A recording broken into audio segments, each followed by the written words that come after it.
तो hi hello class 11th वालों। तो आइए आज मैं आप लोगों की वार्षिक परीक्षा 2025-26 यानी 2026 के इंग्लिश के पेपर के सभी क्वेश्चंस के आंसर बताता हूं। तो देखिए पहले क्वेश्चन में थे हमारे यहाँ पर पैसेज। इसमें से हमें पैसेज में से आंसर को छांटना था और अपने पेपर में लिखना था। तो देखिए जरा हमारा पहला क्वेश्चन यहाँ पर क्या दिया गया है इस पैसेज का। देखिए मैं क्वेश्चन पढ़ूंगा तो थोड़ा टाइम लगेगा। क्वेश्चन आप लोगों ने पढ़ ही लिए होंगे, मैं सीधे इनके आंसर बता देता हूँ। तो पहले का आंसर हो जाएगा यहाँ पर गुजरात। दूसरे का आंसर यहाँ पर हो जाएगा आपका 70%। कितना हो जाएगा? 70%। ओके। और यहाँ पर तीसरे क्वेश्चन का आंसर हो जाएगा 90%। कितना हो जाएगा? 90%। ये एकदम राइट आंसर है, आप लोग देखते जाइए और फिर बताइए कि आपके कितने यहाँ पर सही गए हैं। तो चौथे क्वेश्चन के यहाँ पर आंसर हो जाएगा सी, बेटी बचाओ बेटी पढ़ाओ। ठीक है, यानी कि बी और पी। ओके। अगला है द मिनिस्ट्री इन्वॉल्व। तो पांचवें का यहाँ पर आंसर हो जाएगा अगला वुमन एंड चाइल्ड डेवलपमेंट, महिला और बाल विकास। ओके। अगला यहाँ पर हो जाएगा द इम्प्रूवमेंट। तो कितना इम्प्रूवमेंट हुआ है? तो ये हुआ है फ्रॉम 1919 से 919 से 929 तक। ठीक है, यानी 19 से 29 तक यहाँ पर हुआ है। अगले का आंसर हो जाएगा यहाँ पर 2.0 या ओ कह सकते हैं इसको। ठीक है। अगला क्वेश्चन है 8वां, सेंट्रल थीम इसका क्या है? तो ये पहला वाला है, ये shift and societal values through leadership and policy. ठीक है। अगला है choose the option is clearly synonym of enhance. Enhance का मतलब होता है यहाँ पर एवेल्युएट। ठीक है, क्या होता है? एवेल्युएट। अगला 10वें क्वेश्चन का आंसर हो जाएगा एवर लास्टिंगनेस। क्या हो जाएगा? एवर लास्टिंगनेस। हमें मोर्टलिटी यानी कि अमरता का यहाँ पर मोर्टलिटी मतलब जो मर जाते हैं जल्दी, मतलब जिनका मरना निश्चित होता है। ठीक है, जिस वस्तु का, उसका एंटोनिम अपोजिट बताना था। तो एवर लास्टिंगनेस यानी अमर, कभी ना मरने वाला। ओके। चलिए देखते हैं अगला क्वेश्चन। तो क्वेश्चन नंबर आप लोग देख लीजिए कि आपने यहाँ पर कौन से सही किए हैं। ठीक है। तो अगला क्वेश्चन था यहाँ पर स्पेसिस के हमें नोट्स और टाइटल बनाने थे। ठीक है। तो इसका टाइटल हो जाएगा पेरेंटिंग। ठीक है, या पूरा भी लिख देते आप लोग, पेरेंटिंग इज एन आर्ट। आपने इसके नोट्स तो बना ही लिए होंगे बेहतरीन तरीके से। चलिए सेक्शन बी में देखिए, इस क्वेश्चन और इस क्वेश्चन को अभी छोड़ दीजिए, मैं पहले एक एक नंबर वाले आपको बता देता हूँ, फिर आप लोग इनके बारे में हम लोग बहुत ही अच्छे तरीके से चर्चा करेंगे। तो आ जाते हैं हम लोग सेक्शन सी पर, जो कि हमारा ग्रामर।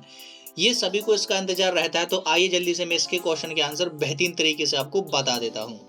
तो ही यूजुअली स्पीक्स, पहले में आ जाएगा क्या हमारा? स्पीक्स। ठीक है। और ये दूसरे में हो जाएगा क्या हमारा? चलो मैं इसको लिख देता हूं। तो इसका हो जाएगा आंसर स्पीक्स। दूसरे का हो जाएगा मोहित इज एन एमएससी स्टूडेंट। क्या आएगा इसमें? एम, क्योंकि ऐसा लिखा है एम तो आएगा N. Do you have any apples, इसमें क्या भरेंगे? एनी। क्या भरेंगे? एनी। ओके। इसका एन हो जाएगा, इसका एनी हो जाएगा।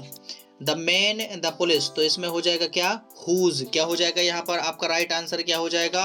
हुज नहीं भाई साहब, यहाँ पर हो जाएगा होम। क्या हो जाएगा? होम। ठीक है, WHO होम मतलब जिसे। The man whom the police arrested last night lives near my building.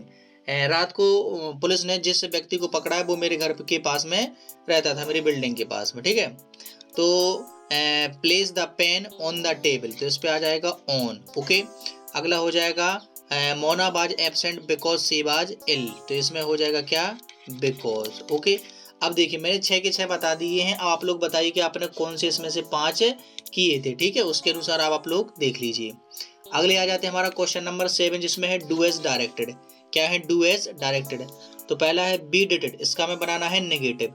तो बन जाएगा यहाँ पर we did not do it, ये इसका नेगेटिव बन जाएगा। अगला है he is too poor to pay his fees, so that का प्रयोग करना है। सो इस टू की जगह पर अपन लोग लिख देंगे सो। तो ही इज सो पुअर, इसकी जगह पर लिख देंगे दैट, और आ जाएगा ही कैन नॉट। ठीक है। तो देखिए ये पूरा कैसे बन जाएगा, ध्यान से सुनिए। He is so poor that he can not पे हिज फीस। ठीक है, कैन नॉट के बाद आ जाएगा पे हिज फीस। ओके। अगला है सी हिड द कीज, तो इसका चेंज द पे से वॉइस करना है, तो ये हो जाएगा कीज।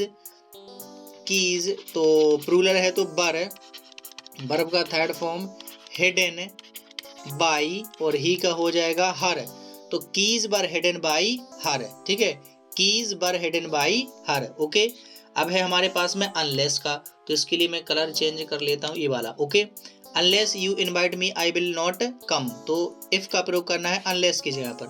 तो इस अनलेस की जगह पर सबसे पहले हम लोग इफ लिख देंगे। इफ यू डू नॉट, यहाँ पर क्या लिख देंगे, यू है तो डू डज आ जाएगा, तो यानी कि डू नॉट, बस ये बन गया। If you do not invite me, यदि तुम मुझे इनवाइट नहीं करते हो, आई विल नॉट कम, तो मैं नहीं आऊंगा, ठीक है। तो if you do not invite me I will not come. Okay, अगला हो जाएगा that he is a doctor is certain, हम लोगों को क्या करना है, दैट की जगह पर क्या प्रयोग करना है, इट का, तो ये ऐसा हो जाएगा इट इज सर्टेन, इट से शुरू करना है सेंटेंस को, ठीक है, it is certain that he is a doctor, ठीक है, ये ऐसा बन जाएगा, it is certain that he is a doctor. अगला दे आर प्लेइंग क्रिकेट, तो हमें प्रेजेंट परफेक्ट में इसको चेंज करना है, तो आर की जगह पर क्या आ जाएगा, यहाँ पर हमारा हेल्पिंग वर्ब दे के साथ में हैव, और प्ले की जगह पर आ जाएगा वर्ब का थर्ड फॉर्म यानी कि प्लेड, तो PLAYED, तो दे हैव प्लेड क्रिकेट, ठीक है, आर की जगह पर हैव, प्लेइंग की जगह पर played, they have played cricket. Okay, तो कुछ इस तरीके से आप लोगों को डू एज डायरेक्टेड यहाँ पर करने थे। ओके, मैं इसी में लिख करके इसलिए बताता हूँ ताकि आप लोगों को ये आइडिया लग जाए कि किस तरीके से इनको करते हैं। ओके, चलिए देखते हैं आगे और अगले क्वेश्चन की तरफ बढ़ते हैं हम लोग, और हमारा आ जाता है सेक्शन नंबर यहाँ पर कौन सा भाई साहब, सेक्शन नंबर डी, और इस 8वें क्वेश्चन में हमारी यहाँ पर पैसेज दी गई है, इसके हमें क्वेश्चन के आंसर देना है। पहले का आंसर में सीधा सीधा आंसर बताते जाता हूँ, तो इसका आंसर हो जाएगा B, no one who has permanent home, ठीक है।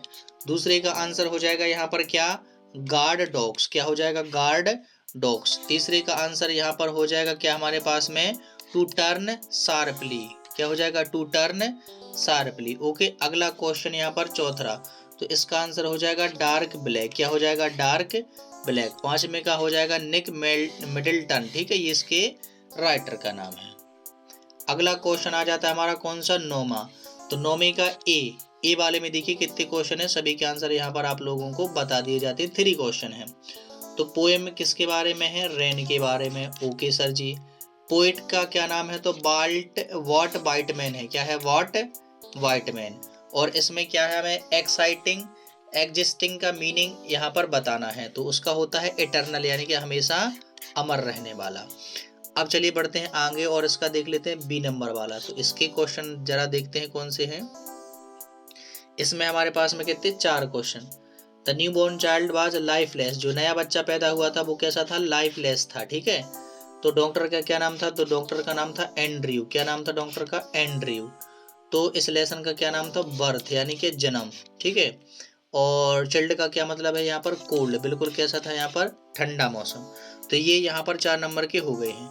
अब आ जाते हैं हमारे यहाँ पर लिटरेचर के क्वेश्चन आंसर, तो ये तो आप लोगों ने बेहतरीन तरीके से यहाँ पर कर ही लिए होंगे, क्योंकि नॉर्मल से क्वेश्चन आंसर यहाँ पर आ रखे थे, ठीक है। तो सारे आप लोगों ने बेहतरीन तरीके से यहाँ पर कर लिए होंगे। ओके, तो बताइए कि आप लोगों को और किस क्वेश्चन का आंसर चाहिए, और यदि सही आंसर मिल गए हैं तो बहुत बढ़िया, इसी तरीके से पेपर देते रहिए और पढ़ते रहिए। मैं मिलता हूं आप लोगों को नेक्स्ट वीडियो में, तब तक के लिए मस्त रहिए, खुश रहिए।